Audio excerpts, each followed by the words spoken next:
اور اس کی آخری مثال اس صدی میں، یعنی دور کی تاریخ تو شاید ہمیں معلوم ہو کہ شاید فیری ٹیلز ہیں، یہ کوئی کہانیاں ہیں جو ہم سن رہے ہیں، اس صدی میں جو ہوا ہٹلر کے ہاتھوں 6 ملین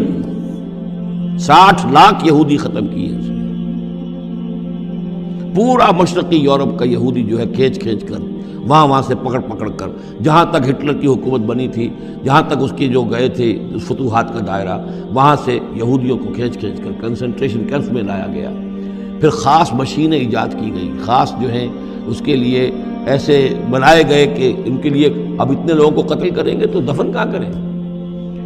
کیا کریں، how to dispose of the dead bodies. تو اسپیشل پلانٹ بنائے گئے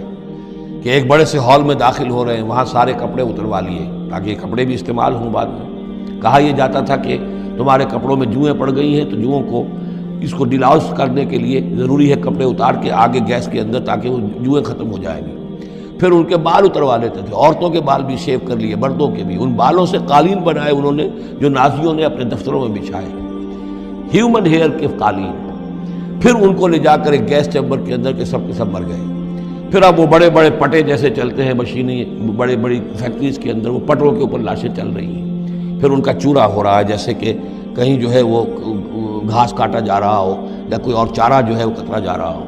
پھر کسی خاص قسم کے کیمیکلز کے اندر ان کو تحلیل کیا کہ آخر میں کیا نکل رہا ہے، نہ کسی گوشت کا پتہ، نہ خون کا پتہ، نہ ہڈی کا پتہ، کسی شے کا پتہ نہیں، ایک بدبودار سیاہ رنگ کا مائع باہر نکل رہا ہے، اور اسے وہ لے گئے اپنے کھیتوں میں اور اسے بنا لیا کھاد۔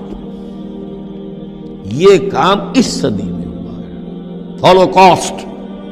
اس میں زیادہ سے زیادہ یہ کہتے ہیں کہ یہ کوئی مبالغہ ہے 60 لاکھ کا، 40 لاکھ، تو 40 لاکھ بھی تو کم نہیں ہوتے، 40 لاکھ افراد کا اس طرح ختم ہو جاتا۔ استأذن ربک لیبعثن علیہم الی یوم القیامہ، ان کا آخری وقت تو اب آنے والا ہے، وہ زیادہ دور نہیں ہے، لیکن اس سے پہلے جیسے شمع بجھنے سے پہلے بھڑکتی ہے،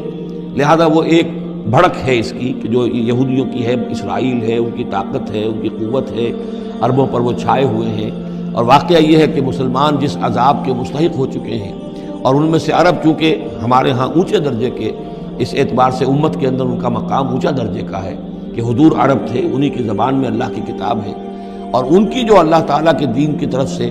جو انہوں نے پیٹھ پھیری ہے،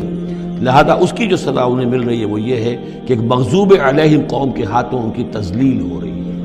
ان کے سامنے جھکنا پڑ رہا ہے۔ جن کے ساتھ کسی ایک کمرے میں کبھی بیٹھتے نہیں تھے، اب ان کے ساتھ گفت و شنید جو ہے اور ان کے ساتھ بغل گیر ہونے کی نوبت جو ہے وہ آئی ہے۔ اور ابھی جو کچھ ہونا ہے وہ خیر دوسری بات ہے، میں اس میں نہیں جانا چاہتا، وہ آخری وقت بھی آئے گا، پھر جو ہے حضرت مسیح علیہ السلام بھی نازل ہوں گے، اور وہی چونکہ ان کی طرف رسول تھے، رسول اللہ بنی اسرائیل، تو آخری وہ عذاب ہلاکت کہ جو باقی 6 قوموں کا تو آ چکا، حضرت نوح علیہ السلام، حضرت نوح کے سامنے بیٹا جو ہے وہ غرق ہوا کہ نہیں ہوا، حضرت ہود، حضرت صالح، ان سب کے سامنے جو ہے ان کی قومیں ہلاک ہوئیں، تو اب حضرت مسیح کو اٹھا لیا گیا تھا، وہی آئیں گے اور انہی کے ہاتھوں یہ اپنے کیفر کردار کو پہنچیں گے اور ان کا ایک ایک بچہ ختم ہوگا۔ لیکن اس سے پہلے ان کے ہاتھوں مسلمانوں پر اللہ کے عذاب کے بڑے کوڑے برسیں گے۔ To add insult to injury, کہ ایک یہودی قوم کے ہاتھوں، مغضوب علیہم قوم کے ہاتھوں پٹائی ہوگی، اور جو ہو رہی ہے، لیکن یہ کہ ابھی شدید تر صورت میں اس کا شروع ہونے والا ہے معاملہ۔ کوئی دنوں کی بات ہے کہ مسجد اقصی شہید کر دی جائے گی، اور پھر ایک طوفان جو ہے مڈل